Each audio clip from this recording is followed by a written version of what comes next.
사도신경으로 우리의 신앙을 고백드립니다. 전능하사 천지를 만드신 하나님 아버지를 내가 믿사오며 그 외아들 우리 주 예수 그리스도를 믿사오니 이는 성령으로 잉태하사 동정녀 마리아에게 나시고 본디오 빌라도에게 고난을 받으사 십자가에 못 박혀 죽으시고 장사한 지 사흘 만에 죽은 자 가운데서 다시 살아나시며 하늘에 오르사 전능하신 하나님 우편에 앉아 계시다가 저리로서 산자와 죽은 자를 심판하러 오시리라.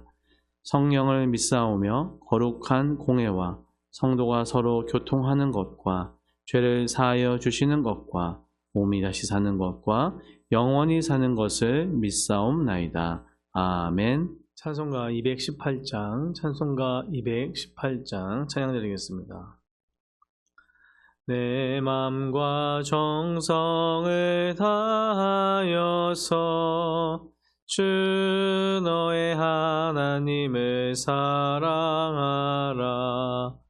내 몸을 아끼고 사랑하듯 형제와 이웃을 사랑하라.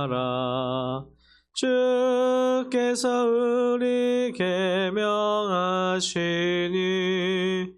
그 명령 따라서 살아가리. 널 미워해 치는 원수라도 언제나 너그럽게 사랑하라.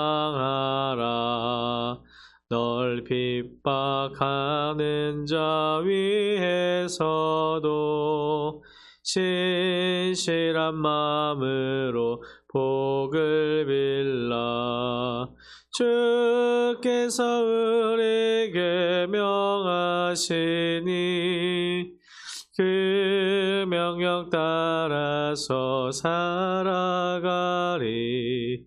나 항상 주님을 멀리하고 형제를 사랑하지 못하였다.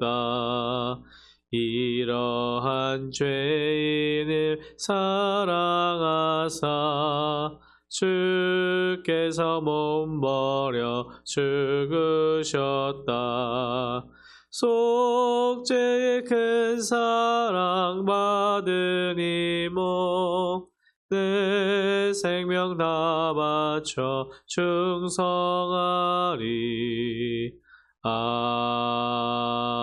아멘. 함께 나눌 하나님의 말씀은 마가복음 12장 28절에서 34절 말씀입니다. 마가복음 12장 28절에서 34절 말씀 합독하겠습니다. 서기관 중 한 사람이 그들이 변론하는 것을 듣고 예수께서 잘 대답하신 줄을 알고 나와 묻되 모든 계명 중에 첫째가 무엇이니까? 예수께서 대답하시되 첫째는 이것이니 이스라엘아 들으라. 주 곧 우리 하나님은 유일한 주시라. 내 마음을 다하고 목숨을 다하고 뜻을 다하고 힘을 다하여 주 너의 하나님을 사랑하라 하신 것이요. 둘째는 이것이니 내 이웃을 내 자신과 같이 사랑하라 하신 것이라. 이보다 더 큰 계명이 없느니라. 서기관이 이르되 선생님이여 옳소이다. 하나님은 한 분이시요 그 외에 다른 이가 없다 하신 말씀이 참이니이다. 또 마음을 다하고 지혜를 다하고 힘을 다하여 하나님을 사랑하는 것과 또 이웃을 자기 자신과 같이 사랑하는 것이 전체로 드리는 모든 번제물과 기타 제물보다 나으니이다. 예수께서 그가 지혜 있게 대답함을 보시고 이르시되 내가 하나님의 나라에서 멀지 않도다 하시니 그 후에 감히 묻는 자가 없더라. 아멘.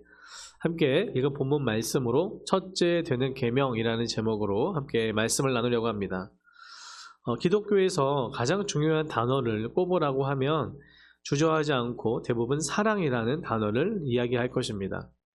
그렇다면 기독교 안에서만 크리스천들인 저와 여러분에게만 이 단어가 중요할까요? 꼭 그렇지 않습니다. 우리 기독교의 가장 근본 정신이 사랑입니다.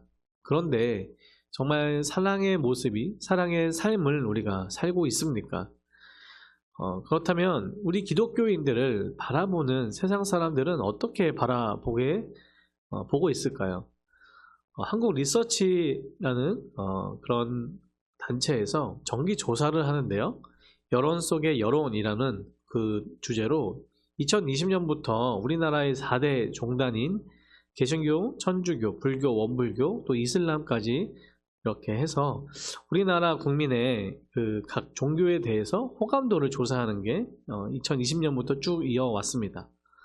그런데 이 호감도는 감정 온도 방식으로 측정을 한다고 그래요. 그래서 각각의 종교에 대해서 매우 차갑고 부정적인 감정이라면 0점을 주고요. 매우 뜨겁고 긍정적인 감정이라면 100점 이렇게 줍니다. 그래서 긍정도 부정도 아니라면 한 50점 정도를 받겠죠.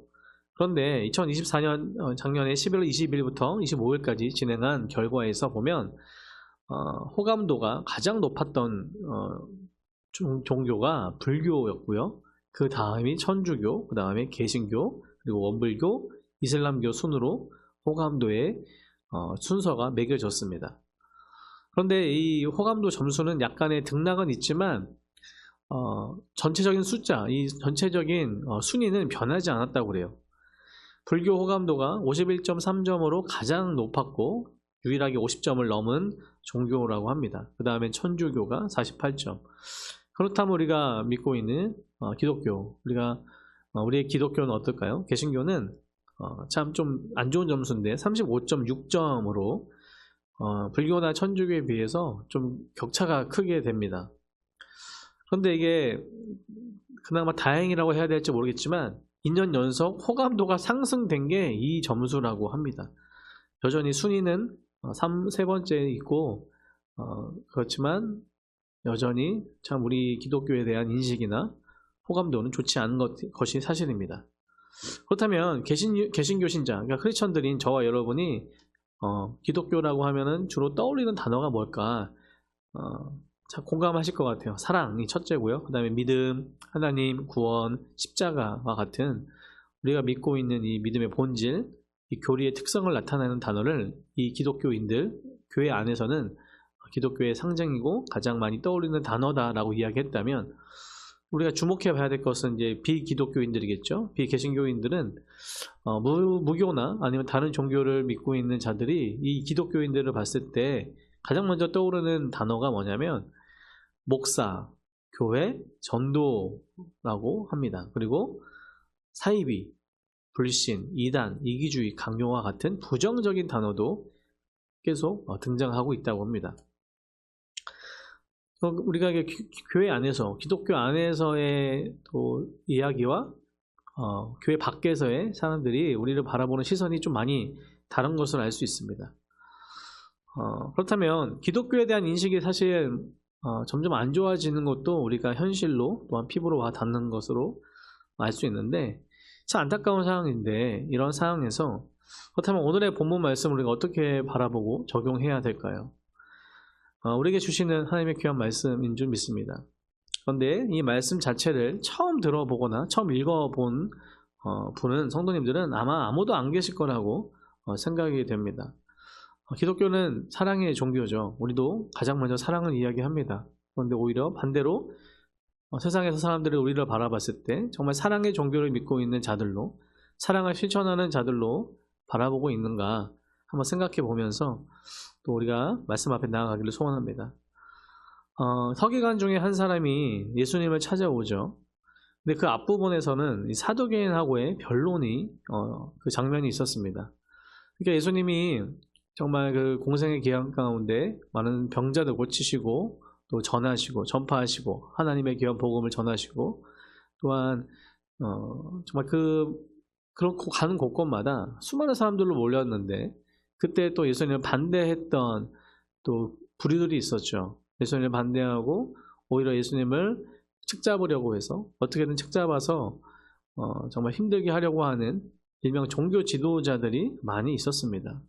정말 그들과 변론하시고 이야기하시고 대화하시면서 그들을 꼼짝 못하게 하시죠. 난감한 질문도 역시 하나님의 지혜로 다 그들에게 이야기하시고 또한 그들의 전곡을 찌르시는 그런 장면들을 우리는 살펴봤는데 그 앞부분에도 사두개인과의 그 변론을 다 듣고 그때 또 때마침 한 사람이 또 찾아오죠. 서기관 중 한 사람이라고 합니다. 많은 무리가 있었겠지만, 많은 사람들이 있었겠지만, 또 각각의 종교의 지도자들, 각각의 계층들이 있었겠지만, 또 한 사람이 용기 내어서 예수님께 다가갑니다.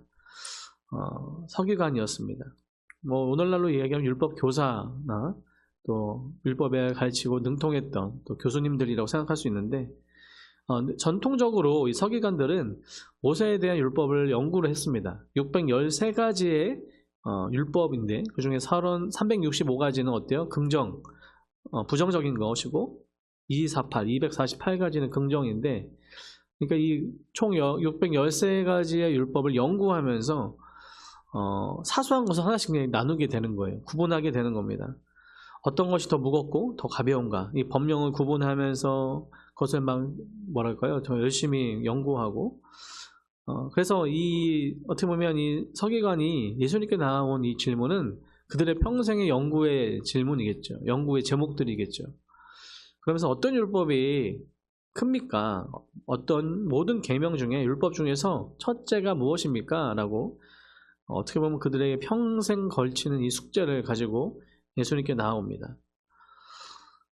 그런데 그에게 예수님이 뭐라고 말씀하십니까? 29절 말씀이죠. 예수께서 대답하시되 첫째는 이것이니 이스라엘아 들으라, 주 곧 우리 하나님은 유일한 주시라 하면서 이 일명 쉐마 이스라엘이라고, 들으라 이스라엘이라고 하는 신명기 말씀을 가지고 인용하셔서 말씀하신 게 뭡니까? 30절에 내 마음을 다하고 목숨을 다하고 뜻을 다하고 힘을 다하여 주 너희 하나님을 사랑하라 하신 것이다. 가장 첫째 되는 계명, 가장 중요한 계명이 바로 사랑의 계명인데, 바로 이미 신명기에 주셨던 그 쉐마 이스라엘이라고 하는 그 쉐마 이스라엘에 시작하는 그 너무나 중요한 계명을 가지고 말씀하십니다. 바로 하나님을 사랑하라는 것이죠. 가장 우선순위 돼야 되는 것으로 바로 하나님 사랑입니다. 그렇다면 두 번째 뭡니까? 둘째는 이것이니 31절에 이웃을 내 자신과 같이 사랑하라 하신 것이다. 이보다 더 큰 계명이 없느니라 라고 말씀합니다. 이 두 가지 계명, 하나님을 사랑하고 이웃을 사랑하라, 그것이 정말 어떻게 보면 함께 늘 짝으로 나오는 것을 볼 수 있습니다. 십자가를 어떻게 이야기하죠? 하나님 사랑, 이웃 사랑에 하나님과의 관계가 회복되고 이웃과의 관계가 회복되는, 위에서 아래로 또 좌우로, 그래서 바로 십자가의 의미라면 똑같이 율법도 그렇고요. 10계명도 1계명부터 4계명은 하나님 사랑하는 방법, 하나님의 사랑의 계명이라면 5계명부터 10가지의 계명, 우리 이웃, 부모로부터 시작하는 이 이웃의 그 사랑의 계명을 알려주십니다. 그래서 이 성경 66권은 하나님의 귀한 복음의 말씀은 예수님으로 다 모아오고, 또한 예수님의 사랑을 실천하셨던 것처럼 하나님 사랑과 이웃 사랑, 이 모든 것으로 다 귀결이 되는 것이죠.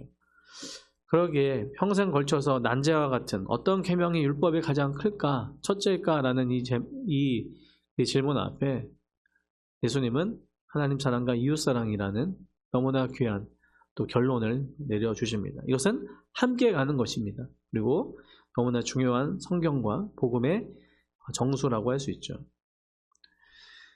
그렇다면 우리는 사실 오늘 본문 말씀은 너무 잘 아는 말씀입니다. 처음 들어보신 분도 없을 거라 생각이 됩니다. 그렇다면 우리가 그것을 삶의 자리에서, 우리의 일상의 자리로 가지고 와서 어떻게 살아내고 있는가? 성도님들은 어떠십니까? 하나님을 사랑하십니까? 그렇다면 이웃 또한 사랑하고 계십니까?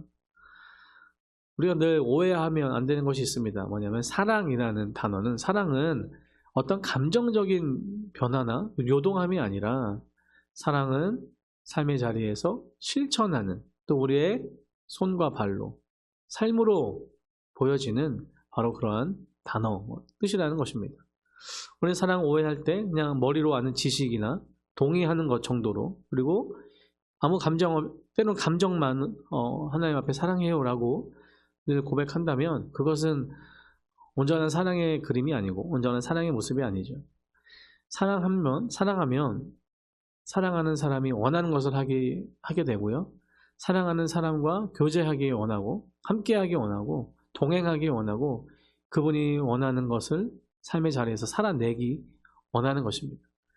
그러기에 단순히 하나님 사랑해요, 또 이웃을 사랑합시다 라는 이것은 구호로만 우리의 말뿐인 것이 아니라 삶의 자리에서 하나씩 적용해 가면서 때로는 힘들지만 어렵고 버겁지만 살아내려고 하는 치열한 또한 삶의 현장이 있어야 된다는 것이죠.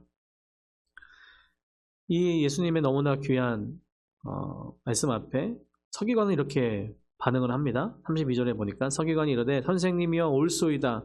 하나님은 한 분이시오 그 외에 다른 이가 없다 하신 말씀이 참이니이다.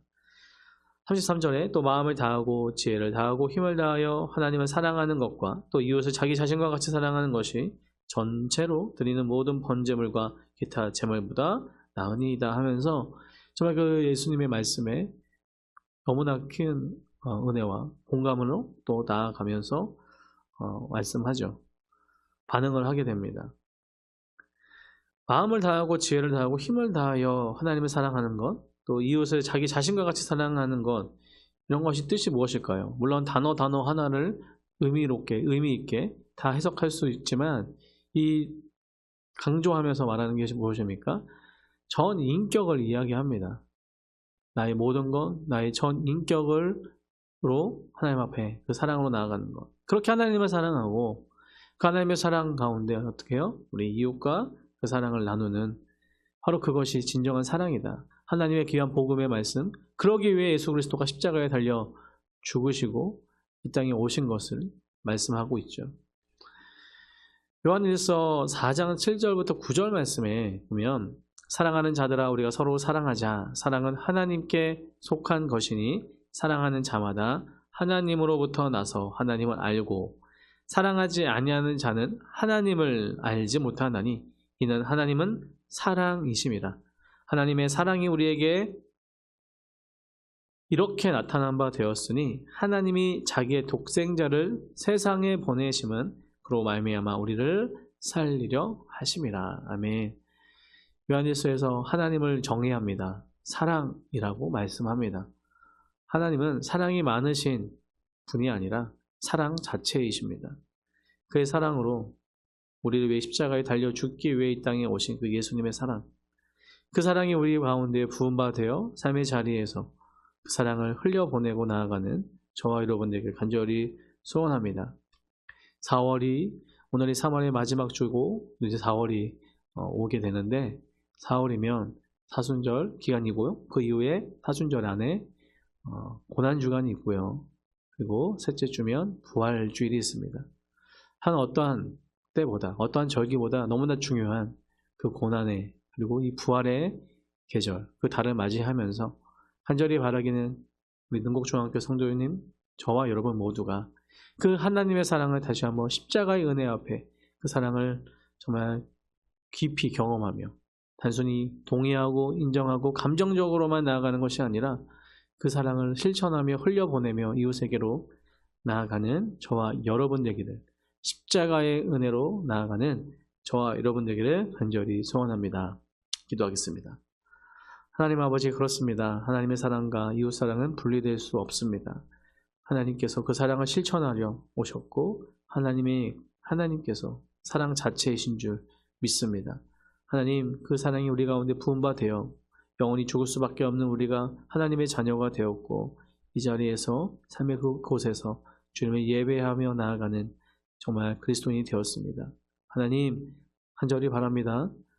우리가 감정적으로 지식적으로 하나님을 사랑하고 이웃을 사랑하는 것을 구호로만 외치는 것이 아니라 삶의 자리에서 살아내며 그들에게 진정으로 다가가며 사랑을 실천하며 나아가는 우리 모두 되게 하여 주시고, 각각의 우리 삶의 자리에서 누가 진짜 우리 이웃인지, 그리고 정말 그 사랑이 필요한 이웃인지 우리가 발견하며 기도로 나아갈 수 있도록 하나님 인도하여 주시옵소서. 하나님, 4월 특별히 고난과 부활의 그 시간들을 오늘과 함께 기념하며 나아갈 텐데, 다시 한번 십자가의 은혜가 우리 삶의 자리에서 충만할 수 있도록 도와주시고, 특별히 큰 산불로 인해서 어려움과 고통당하는 하나님 이 모든 우리 국민들에게 은혜 내려주시고 또 어려운 시기, 또 정치나 경제나 너무 어려운 시기를 겪고 있습니다. 하나님 우리를 불쌍히 여겨주셔서 긍휼의 마음으로 우리를 회복시켜 주시고 또 믿음의 자녀들이 기도하며 나아가는 우리 모두 될 수 있도록 하나님 인도하여 주시옵소서. 감사드립니다. 이 모든 말씀 우리 주 예수 그리스도의 이름으로 기도 올려드립니다. 아멘. 하늘에 계신 우리 아버지여, 이름이 거룩히 여김을 받으시오며 나라에 임하옵시며 뜻이 하늘에서 이룬 것 같이 땅에서도 이루어지이다. 오늘날 우리에게 일용할 양식을 주옵시고 우리가 우리에게 죄 지은 자를 사하여 준 것 같이 우리 죄를 사하여 주옵시고 우리를 시험에 들게 하지 마옵시고 다만 악에서 구하옵소서. 대개의 나라와 권세와 영광이 아버지께 영원히 있사옵나이다. 아멘.